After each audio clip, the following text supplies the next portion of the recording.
Bonjour, je m'appelle Maxime Gérin et je suis conseiller en sécurité financière pour le cabinet de services financiers Financiomètre. Aujourd'hui, on va parler du nouveau véhicule de placement, le CELIAP. C'est quoi le CELIAP? C'est un hybride entre ton REER et ton CELI. Donc, la composante du REER, c'est que quand tu vas investir de l'argent en CELIAP, ça va diminuer ton revenu imposable, donc tu vas engendrer des remboursements d'impôts. C'est quoi la composante du CELI? C'est que quand tu vas sortir l'argent pour ton achat de première propriété, donc ta première maison, ton premier condo ou peu importe, ben cet argent-là va pouvoir être sorti libre d'impôts. Donc, grosso modo, tu vas avoir des remboursements d'impôts que tu vas sortir libre d'impôts. Donc, nécessairement, tu ne repayeras jamais cet impôt-là au gouvernement. Qui est admissible au CELIAP maintenant? C'est tous les Canadiens entre 18 et 71 ans qui ne sont pas propriétaires ou qui n'ont pas été propriétaires dans les 4 dernières années. Donc, tu as déjà une maison, tu as vendu ta maison, puis ça fait 4 ans que tu es en appartement, tu es admissible au CELIAP. Maintenant, les cotisations. On peut cotiser jusqu'à 8 000 $ par année et à un maximum de 40 000 $ à vie. Donc, nécessairement, si on cotise le maximum de 8 000 $, on peut cotiser pendant 5 ans pour atteindre un plafond de cotisation de 40 000 $. Par contre, on peut aller aussi chercher de l'arriérage. Cependant, c'est très important de savoir que le compte doit être ouvert. Donc, si vous ouvrez votre CELIAP en 2023 et vous déposez, exemple, 1 000 $, ben, en 2024, vous allez pouvoir cotiser le nouveau 8 000 $ et 7 000 $ d'arriérage. Cependant, vous ne pouvez pas accumuler plus que 16 000 $ d'arriérage. Donc, exemple, si vous cotisez 1 000 $ en 2023, 1 000 $ en 2024, ben, en 2025, vous ne pourrez pas aller chercher tout l'arriérage. Vous allez avoir un maximum de 16 000 $ de cotisation. J'ai 4 grands questionnements qui m'ont été posés à plusieurs reprises auxquels je vais vous partager aujourd'hui. Si je m'achète un terrain, est-ce que je peux quand même utiliser l'argent que j'ai placé en CELIAP? La réponse est non. Okay? L'achat d'un terrain ne te considère pas comme étant propriétaire. Par contre, si tu achètes un terrain et que tu planifies bâtir une construction dessus, une maison ou peu importe, à ce moment-là, tu vas pouvoir sortir l'argent du CELIAP pour financer ta construction. Si tu t'achètes un terrain et que tu bâtis dans juste 5 ans, mais tu vas falloir que tu attendes le moment du début de la construction pour sortir l'argent du CELIAP. Si j'ai déjà de la liquidité en REER parce que j'avais prévu RAPer, est-ce que je peux utiliser le CELIAP et le REER pour financer mon achat de première propriété? La réponse est oui. Donc, nécessairement, si vous investissez 8 000 en CELIAP et qu'il y avait déjà, je ne sais pas moi, un 30 000 en REER que vous aviez prévu RAPer, donc vous pouvez RAPer votre 30 000 et utiliser l'argent qui a été placé en CELIAP pour financer l'achat de la première propriété. Si j'investis en CELIAP et que finalement, là, je ne m'achète jamais de maison, qu'est-ce qui se passe? Bien, dans un cas comme ça, il faut savoir que le CELIAP reste ouvert 15 ans. Okay? Donc, on investit de l'argent CELIAP, peu importe le montant, on peut le laisser ouvert 15 ans puis il va fructifier à l'abri de l'impôt. Au bout de 15 ans, si on n'a pas acheté de maison, la somme va être transférée directement en REER.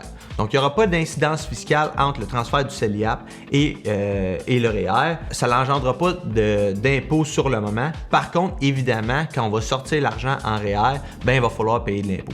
Donc, si j'arrive à la 15e année, je ne me suis pas acheté de maison, l'argent est transféré en REER, puis du moment que je vais sortir du REER, peu importe le moment de ma vie, ben là, je paierai de l'impôt. Dernière chose aussi, ce qui est important de savoir, c'est que le montant qui va être transféré en REER n'aura pas d'impact sur ton espace REER.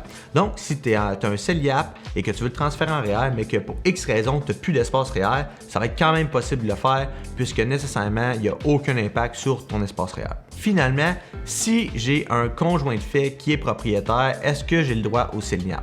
Donc là, il y a une petite nuance à avoir ici parce qu'il y a 2 tests d'admissibilité pour le CELIAP. Il y a le test d'admissibilité à l'ouverture du compte. Donc, à l'ouverture du compte, vous ou votre conjoint de fait ne devez pas être propriétaire.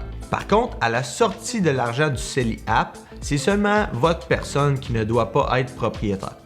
Par exemple, vous êtes en couple avec une autre personne, puis cette personne-là a une maison, est propriétaire, et vous habitez en appartement, vous n'habitez pas ensemble, puis que vous ouvrez un CELIAP.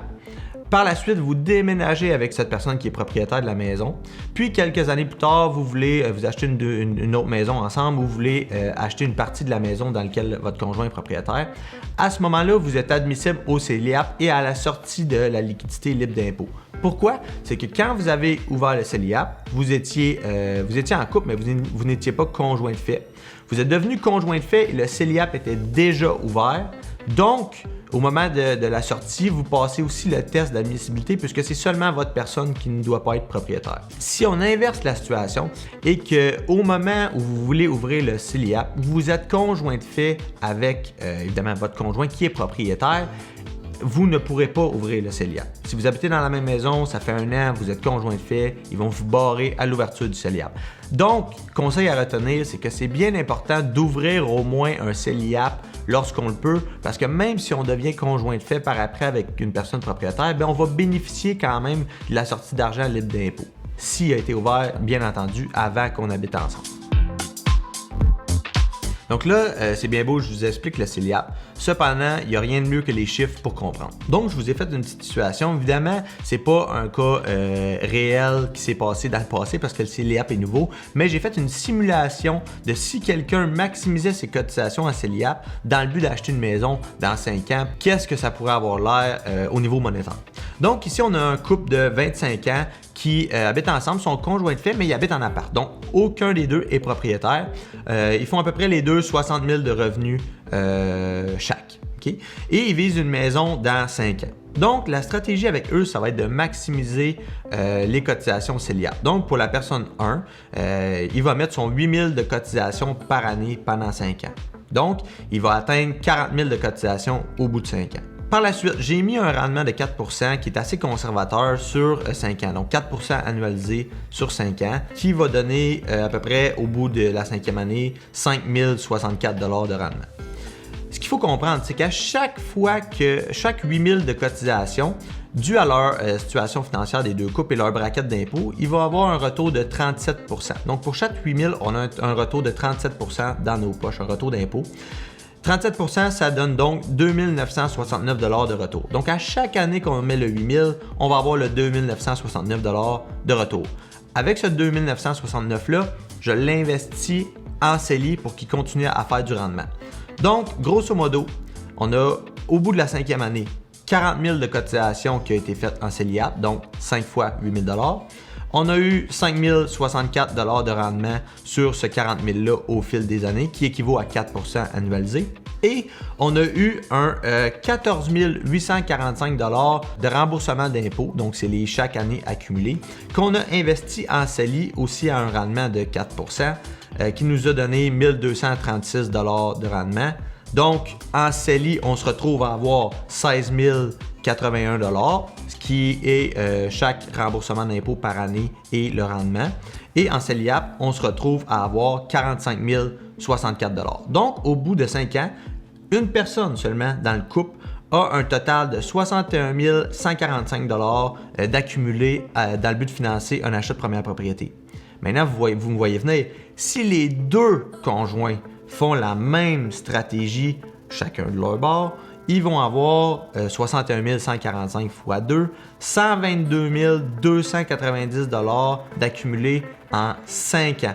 Donc, grosso modo, c'est à peu près seulement 40 000 $ chaque qui est sorti de leur poche, donc 80 000 $, et ils vont avoir été chercher à peu près à deux 29 000 $ de remboursement d'impôts, plus le rendement sur tout ce bel argent-là, ce qui nous donne ce montant-là de 122 290 $.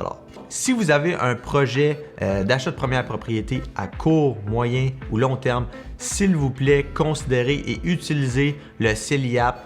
Ça pourrait être grandement bénéfique pour vous. C'est un véhicule intéressant qui a été mis en place et vous gagnerez à l'utiliser. Si vous avez des questions sur le sujet du CELIAP, n'hésitez pas à nous contacter au Financiomètre. On va pouvoir vous aider dans vos démarches d'ouverture de CELIAP. Et abonnez-vous à notre chaîne YouTube ou nos différents médias sociaux pour une panoplie de contenu sur les différents sujets de la finance personnelle.